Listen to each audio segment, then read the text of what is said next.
आज के सेशन के अंदर हम लोग स्पेशल एड कैटेगरी को डिस्कस करेंगे और इसी सेशन के अंदर हम लोग जो मेजर चीज़ें हर ऑब्जेक्टिव के साथ अवेलेबल हैं कि जैसे कि एडवांटेज कैंपेन बजट हो गया या फिर सीबीओ आप जिसको कहते थे कैंपेन बजट ऑप्टिमाइजेशन, आपकी प्लेसमेंट्स हो गई, आपकी स्पेशल एड कैटेगरीज हो गई। ये कुछ मेजर चीज़ें जो हर ऑब्जेक्टिव के साथ आपको मिलती हैं।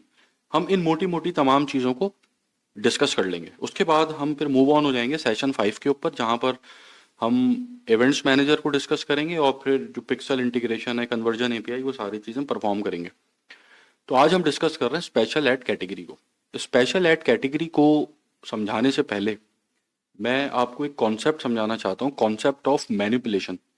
ये कॉन्सेप्ट आपको समझ में आ जाएगा तो आपको ये चीज़ पता लग जाएगी कि फेसबुक को क्यों ज़रूरत पड़ी इस स्पेशल एड कैटेगरी को यहाँ पे डालने की, या फेसबुक आपसे क्यों चाहती है कि अगर आप क्रेडिट से रिलेटेड, एम्प्लॉयमेंट से रिलेटेड, हाउसिंग से रिलेटेड या सोशल इश्यूज, इलेक्शन, पॉलिटिक्स से रिलेटेड एड चला रहे हैं तो आप यहाँ पर मेंशन करें इस चीज़ की फेसबुक को क्यों ज़रूरत पड़ी। अब हम समझ लेते हैं कि कॉन्सेप्ट ऑफ मैनिपुलेशन क्या है। कॉन्सेप्ट ऑफ मैनिपुलेशन सिंपली ये है कि आप लोगों के सामने अपनी प्रोडक्ट को इस तरीके से पेश करें या अपनी बात को लोगों के सामने इस तरीके से रखें कि वो आपके फेवर में ना जाते हुए भी आपके फेवर में आ जाए। मतलब अगर आप सीधा सीधा उसको लोगों के सामने रखें तो वो शायद आपके फेवर में ना जाए, लेकिन आप उसको इस तरीके से कंट्रोल कर कर, दिमाग लगाकर, चालाकियां दिखाकर, टेक्निक्स लगाकर लोगों के सामने रख रहे हैं कि जिसकी वजह से लोग वो चीज़ आपके फेवर में जा रही है। इसको बोलते हैं मैनिपुलेशन। और फेसबुक ये नहीं चाहता कि आप उसके यूजर्स के साथ किसी भी किस्म की मैनिपुलेशन करें, क्योंकि जो फेसबुक का यूजर है वही उसका असल कस्टमर है। हम फेसबुक पे एड्स चला रहे हैं लेकिन हम फेसबुक के कस्टमर नहीं है। फेसबुक का कस्टमर वो है जो आराम से बेड पे लेट कर मीम्स एंजॉय कर रहा है, जो रील्स देख रहा है, इंस्टाग्राम चला रहा है। फेसबुक का कस्टमर वो है। तो फेसबुक ये नहीं चाहती कि आप उसके कस्टमर को किसी भी तरीके से मैनिपुलेट करें। अच्छा, अब हम एक लाइव एग्जाम्पल देख लेते हैं मैनिपुलेशन की, पूरी पिक्चर क्लियर हो जाएगी। उसके बाद वापसी आते हैं स्पेशल एड कैटेगरी पे, तो फिर हम उसको रिलेट कर पाएंगे। फिर अब ये एक आज़ाद चाय वाला नामी पेज है कि जिसका ये ऐड मैंने अभी कुछ दिन पहले देखा था। ये शायद आपने भी देखा होगा कि जिसके अंदर ये आज़ाद चाय वाला भाई और ये एक बंदा इनके ऊपर पैसे उड़ा रहा है, और आज़ाद चाय वाला भाई अपने कोर्स की कुछ अच्छाइयाँ बता रहे हैं इस वीडियो के अंदर कि ये कर लो तो ये हो जाएगा, ये कर लो ये हो जाएगा, ये कर लो वो हो जाएगा। अब मैं पर्सनली आज़ाद भाई को नहीं जानता, ना मैं इनको फॉलो करता हूँ, ना मैं इनकी वीडियोज़ देखता हूँ। इनका ऐड मेरे पास आया तो मैं इनका ऐड का एनालिसिस कर रहा हूँ, ठीक है। तो उसके अंदर कोई चीज़ पर्सनल लेने की ज़रूरत नहीं है। अगर आप आज़ाद भाई से मोहब्बत करते हैं, जानते हैं, तो उसको साइड पे रख के अभी आप सिर्फ नॉलेज लें जो मैं दे रहा हूँ। अच्छा जी, अब यहाँ पर आप अज्यूम करें दो बंदे आज़ाद भाई का ऐड देख रहे हैं। एक बंदे ने अपनी न्यूज़ फीड के ऊपर ऐड देखा और साथ एक दूसरा बंदा भी अपनी न्यूज़ फीड के ऊपर ये सेम ऐड देख रहा है। एक बंदा ऐसा है कि जो आज़ाद भाई को उतना नहीं जानता जैसे मैंने आज़ाद भाई का ऐड देखा अपनी न्यूज़ फीड पे। मैंने कहा सही है, 2 महीने में डिजिटल मार्केटर बन जाऊंगा मैं। और मैंने लर्न मोर पे क्लिक करके इनका कोर्स बाय करने के लिए मैं बहुत पोटेंशियल रखता हूँ इस चीज़ का। एक दूसरा बंदा है कि जो आज़ाद भाई को जानता है थोड़ा सा। उसने जब आज़ाद भाई का ऐड देखा तो उसने ये सोचा कि यार आज़ाद भाई तो फॉर्मल एजुकेशन के खिलाफ हैं, यूनिवर्सिटीज़ के खिलाफ हैं, लेकिन यहाँ पर ये अपना कोर्स बेच रहा है और शायद ये कोर्स लाखों का होगा। तो ये चीज़ सोचकर उसको हंसी आएगी तो वो हा हा रिएक्ट करेगा या फिर कोई कमेंट करेगा ऐसा, ठीक है। फिर दूसरी चीज़ उसके दिमाग में आएगी कि यार आज़ाद भाई तो यूट्यूब पे जो फ्री कोर्सेज डाल रहे होते हैं कि फेसबुक एड्स यहाँ से सीख लो, गूगल एड यहाँ से सीख लो, तो ये अब पेड कोर्स क्यों बेच रहे हैं। इस चीज़ के ऊपर उसको हंसी आएगी तो हा हा रिएक्ट करेगा या कोई कमेंट करेगा। फिर तीसरी चीज़ वो ये देख रहा है, become a digital marketer only in 2 months, ये आज़ाद भाई ने लिखा हुआ है अपनी एड कॉपी के ऊपर। अब अगर ये आप मेरा ही कोर्स सिर्फ फेसबुक एड्स का, जो कि एक पार्ट है डिजिटल मार्केटिंग का, वो अगर आप ख़त्म कर दें तो वो तकरीबन आपको 35 घंटा लगेगा ख़त्म होने में ये। क्योंकि अभी तो मैंने कुछ बताया ही नहीं है और 6 घंटा का कंटेंट अपलोड हो गया। 6 घंटा गुजर गया और मैंने कुछ बताया ही नहीं, अभी तो बहुत कुछ बताने को है। तो ये 35 घंटे का कंटेंट जब आप कंज्यूम करते हैं और फिर जाकर उन चीज़ों को इम्प्लीमेंट करते हैं तो आपको 4-5 महीना तो सिर्फ फेसबुक एड सीखने में लग जाएगा। डिजिटल मार्केटिंग तो बहुत बड़ी फील्ड है, उसके अंदर तो बहुत सारी चीज़ें। उसको सीखने के लिए तो मिनिमम 1 साल चाहिए। अब आपने देखा 2 महीने में बना रहे डिजिटल मार्केटर आजाद चाय वाला भाई, इस पे आपको हंसी आएगी, आप हा हा रिएक्ट करेंगे या कोई कमेंट करेंगे। अब आप तो होगा एक बंदे जो आपने अपना काम कर दिया, हा हा रिएक्ट कर दिया, ये कमेंट कर दिया, सब कर दिया। अब वो जो दूसरा बंदा है ना, जो आजाद भाई को इतना अंदर से नहीं जानता, जैसे मैं, अब मैंने इनका ऐड देखा, तो जब ये ऐड मेरे सामने आया और मैंने देखा यार इनके ऐड के ऊपर इतने हा हा रिएक्ट्स हैं, इतना लोग जो मजाक बना रहे कमेंट के अंदर, तो अगर मैं बाय करना चाहता भी होऊंगा, लेकिन फिर भी मैं इस ऐड को देख के मोहतात हो जाऊंगा कि यार शायद कुछ कहीं गड़बड़ है, शायद कुछ गलत हो रहा है यहाँ पे कहीं, कि इतने सारे लोग हंसी मजाक कर रहे हैं इनके ऐड के साथ, इतने सारे लोग हा हा रिएक्ट कर रहे हैं, तो अब मैं मोहतात हो गया। तो अब मेरा मोहतात होना एक पोटेंशियल कस्टमर का, आजाद भाई के, आजाद चाय वाला भाई के एक पोटेंशियल कस्टमर का उनसे मोहतात हो जाना, ये आजाद भाई के फेवर में नहीं है। लेकिन अब यहां पर स्टार्ट होगी मैनिपुलेशन, कि जिससे ये चीज इनके फेवर में आ जाएगी। अब आजाद भाई ने यहाँ पे क्या मैनिपुलेशन की कि एक बंदे को पीछे खड़ा कर दिया कि जो इन पे पैसे उड़ा रहा है, अजीब सी एक शक्ल बना के इनके ऊपर, एक फनी सी शक्ल बना के इनके ऊपर पैसे उड़ा रहा है, और आजाद भाई बिल्कुल सीरियस वे के अंदर अपना पूरी सेल्स यहाँ पे कर रहे हैं अपने कोर्स की। तो अब जब मुझ जैसे बंदे ने इनका ऐड देखा, और ऐड देखने के बाद यहाँ पर मैं इनके फेवर में अगेंस्ट हो सकती थी बात, कि इतने सारे हाहा कमेंट्स हैं, इतने सारा हंसी मजाक चल रहा है, लेकिन अब मैंने इस बंदे को देखा ना कि जो पैसे उड़ा रहा है इनके ऊपर, तो अब मैं यहाँ पर मैनिपुलेट हो गया कि ये जो इतने ही इनकी पोस्ट के ऊपर हाहा रिएक्ट आए हैं, ये इस बंदे की वजह से आए हुए जो उन पे पैसे उड़ा रहा है, फनी सा बंदा है पीछे खड़े होके और इनके ऊपर पैसे उड़ा रहा है, जबकि 100% सच्चाई नहीं है।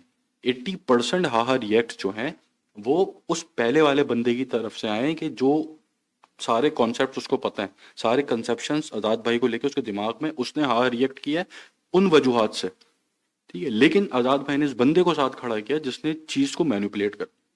अब एक नॉर्मल बंदा अगर इनका ऐड देखेगा, अब इसके ऊपर जितने फनी रिएक्शन, जितने हाहा रिएक्शंस आ जाएं, जितने लाफ के रिएक्शंस आ जाएं, वो सब जो हैं लाफ रिएक्ट जो है आजाद भाई के फेवर में ही जाएंगे, क्योंकि अब मैं आजाद भाई से मोहतात नहीं होऊंगा। क्यों नहीं होऊंगा? क्योंकि अब मुझे ये पता चल गया है कि भाई ये बंदा पीछे पैसे उड़ा रहा है, इसकी वजह से इतना हल्ला गुल्ला मचा हुआ है इनके ऐड के ऊपर। तो ये होती है मैनिपुलेशन। अच्छा, अब ये मैनिपुलेशन है छोटे लेवल पे। छोटे लेवल पे मैनिपुलेशन होती है तो फेसबुक को कोई फर्क नहीं पड़ता, फेसबुक बोलती चलो सही है, नुकसान बड़ा नहीं हो रहा ना। एक बंदा जिसको शायद अगर नहीं करना चाहिए था ये कोर्स, उसने कर लिया, तो कितना नुकसान हुआ उसका? इतना बड़ा नुकसान नहीं हुआ। लेकिन अगर यही मैनिपुलेशन बड़े लेवल पर हो, यही मैनिपुलेशन आप फॉर एग्जांपल पाकिस्तान के अंदर 2 लीडर्स हैं पॉलिटिकल, ठीक है, एक लीडर जो है करप्ट तरीन है और एक लीडर बहुत ईमानदार है।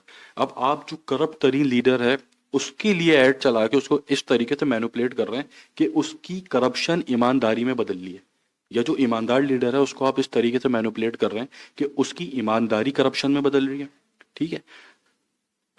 तो यहां पर नुकसान बहुत बड़े लेवल पर है। आप कोई पॉलिटिकल एड चला रहे हैं कि जिससे लोग इन्फ्लुएंस होकर वोट डाल सकते हैं, वोट डाल सकते हैं तो गवर्नमेंट बदल सकती है, कितने बड़े लेवल पे नुकसान है। तो इस लेवल के नुकसान से बचने के लिए फेसबुक ने कहा भाई अगर सोशल इश्यूज के ऐड चला रहे हो, इलेक्शन से रिलेटेड, पॉलिटिक्स से रिलेटेड, तो यहाँ पर आके मुझे बताओ, यहाँ पर आके इस पे टिक करो, ताकि तुम्हारी आइडेंटिटी कंफर्मेशन होगी पहले, क्यों ऐड चला रहे हो, तुम कौन हो, कहाँ रहते हो, और फिर मैं तुम पे कड़ी नजर रखूंगी कि तुम एड्स के अंदर किस तरीके से क्या चला रहे हो, कहीं तुम मैनिपुलेशन तो नहीं कर रहे। अब जैसे यहाँ पर, या आप एड लाइब्रेरी के अंदर देखें, ये ऐड चल रहे हैं ट्रम्प के, ठीक है। अब यहाँ पे पॉलिटिकल एड्स चल रहे हैं, तो यहाँ पर अब एक तो फेसबुक थोड़ी और ट्रांसपेरेंसी भी देती है। यहाँ पर एक चीज और लिखी हुई आती है कि ये पेड किसने किया है इस ऐड का, ठीक है, स्पॉन्सर कौन कर रहा है इस ऐड को, कौन पैसे पे कर रहा है इस ऐड के, यहाँ पे ये चीज भी लिखी हुई आती है। तो एक तो ट्रांसपेरेंसी बढ़ गई, और दूसरी चीज मैनिपुलेशन। अब फेसबुक कड़ी नजर रखेगी आप क्या कर रहे हैं अपने एड्स के साथ। ऐसे ही आपके सोशल इश्यूज हैं, ठीक है, ये एक ऐड का मैंने स्क्रीनशॉट अभी लिया था कि ये आपके डोनेशन के एड्स आ रहे हैं, ठीक है। अब ये एक सोशल कॉज है, सोशल इशू है, ठीक है, इसके ऊपर आप ऐड चला रहे हैं, तो अब फेसबुक इसके ऊपर नुकसान का खदशा बढ़ा है।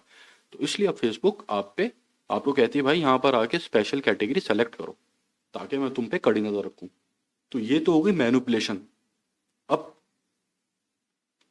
उसके बाद एक चीज होती है डिस्क्रिमिनेशन। अब फेसबुक ने बोला ठीक है, मैनिपुलेशन को रोकने के लिए आप यहाँ पर जो अपनी स्पेशल ऐड कैटेगरी आपने सेलेक्ट कर दी। अब अगर आप क्रेडिट के ऐड चला रहे हैं, आप किसी बैंक के साथ काम कर रहे हैं और आप जो है क्रेडिट कार्ड ऑफर कर रहे हैं, तो अब फेसबुक को यहाँ पे देखनी है डिस्क्रिमिनेशन। डिस्क्रिमिनेशन के नाम पे तो गोरे पागल हैं, ठीक है, वो बहुत वैल्यू देते हैं डिस्क्रिमिनेशन को। तो अब वो देखेंगे कि अगर आप क्रेडिट कार्ड चला रहे हो, आप जो है ऑटो लोन पे काम कर रहे हो, आप जो क्रेडिट कार्ड ऑफर कर रहे हो, पर्सनल लोन ऑफर कर रहे हो, या कोई भी फाइनेंशियल इंस्ट्रूमेंट ऑफर कर रहे हो, तो फेसबुक फिर आपको देखती है कि कहीं आप डिस्क्रिमिनेशन तो नहीं कर रहे, कहीं आपने टारगेटिंग के अंदर सिर्फ मैन तो सेलेक्ट नहीं किया हुआ, फिर आपको टारगेटिंग ऑल पे करनी है। क्योंकि फेसबुक फिर आपकी टारगेटिंग भी देखेगी और आपका एड क्रिएटिव भी देखेगी, ये भी देखेगी कि एड के अंदर आप क्या दिखा रहे हैं, इसके अंदर तो कोई डिस्क्रिमिनेशन नहीं कर रहे। तो अगर यहाँ पर आप मैन पे सेलेक्ट कर दें, आपका एड रिजेक्ट हो जाएगा, अप्रूव ही नहीं होगा। ठीक है, ऐसे ही आप अगर एम्प्लॉयमेंट से रिलेटेड जॉब ऑफर कर रहे हैं, इंटर्नशिप्स ऑफर कर रहे हैं, या कोई भी एम्प्लॉयमेंट से रिलेटेड अपॉर्चुनिटी आप फेसबुक पे मार्केट कर रहे हैं, तो डिस्क्रिमिनेशन फिर आप यहाँ नहीं कर सकते। फिर ऐसा नहीं है कि आप यहाँ पर आके जो है सिर्फ मैन को सेलेक्ट कर लें, ऐसा नहीं कर सकते आप फिर। या फिर आप सिर्फ आईबीए कराची को ऐड दिखाना चाहते हैं कि भाई जो आईबीए कराची के लोग हैं उन्हीं को मुझे हायर करना है, पर उन्हीं को मैं ऐड दिखाऊँ, नहीं, वो आपकी मर्जी है, आप जिसको हायर करें। फेसबुक के ऊपर फिर आप डिस्क्रिमिनेशन नहीं करेंगे, ऐड सबके पास जाएगा। ठीक है, ऐसे ही आपकी हाउसिंग से रिलेटेड कि अगर आप जो है घर बेच रहे हैं, मॉर्गेज ऑफर कर रहे हैं, रेंट आउट कर रहे हैं, तो ऐसा नहीं कि मैं मुसलमान हूं तो मैं मुसलमान को बेचूंगा, वो सही है, वो आपका दीन ईमान है, वो आप बाहर रखें। फेसबुक के ऊपर ये सब नहीं चलेगा, फेसबुक के ऊपर डिस्क्रिमिनेशन नहीं होगी किसी तरह की, आपका ऐड सब देखेंगे। या आप किसी रेस को टारगेट नहीं कर सकते, या आप ऐसा नहीं हो सकता काले को आप जो ऐड दिखा रहे हैं और जो गोरे को आप रोक रहे हैं, या आप सिर्फ गोरों को ऐड दिखा रहे हैं, कालों को नहीं दिखा रहे। तो इस तरह की तमाम डिस्क्रिमिनेशन फेसबुक नहीं चाहती कि उसके प्लेटफॉर्म के ऊपर हो, इसलिए क्रेडिट के, एम्प्लॉयमेंट से रिलेटेड, हाउसिंग से रिलेटेड जितने एड्स हैं, इसके अंदर आपको फेसबुक को ये बताना पड़ता है कि ये एक स्पेशल कैटेगरी का एड है। ठीक है, तो यहाँ पर फेसबुक इन 3 ऑप्शंस के ऊपर क्या कर रही है, डिस्क्रिमिनेशन रोक रही है। और आखिरी ऑप्शन के ऊपर फेसबुक, ये बहुत बड़ी चीज़ है कि इसके अंदर नुकसान का खदशा बहुत बड़ा है, तो यहाँ पर फेसबुक मैनिपुलेशन रोकेगी, ये चीज़ चेक करेगी कि कहीं चीज़ें मैनिपुलेट तो नहीं हो रही। तो ये इसलिए फेसबुक को यहाँ पे ज़रूरत पड़ी कि ये स्पेशल एड कैटेगरी के अंदर इसको डाले। हम एड जब बनाएंगे तो हम स्पेशल एड कैटेगरीज के, रियल एस्टेट के एड्स भी बनाएंगे, तो उसके अंदर और कुछ चीज़ें जो आपको फिर मैं समझाऊंगा। तो ये थी आपकी स्पेशल एड कैटेगरी, इसलिए यहाँ पे ये मौजूद है। अब हम पढ़ते हैं अपने दूसरे टॉपिक की तरफ।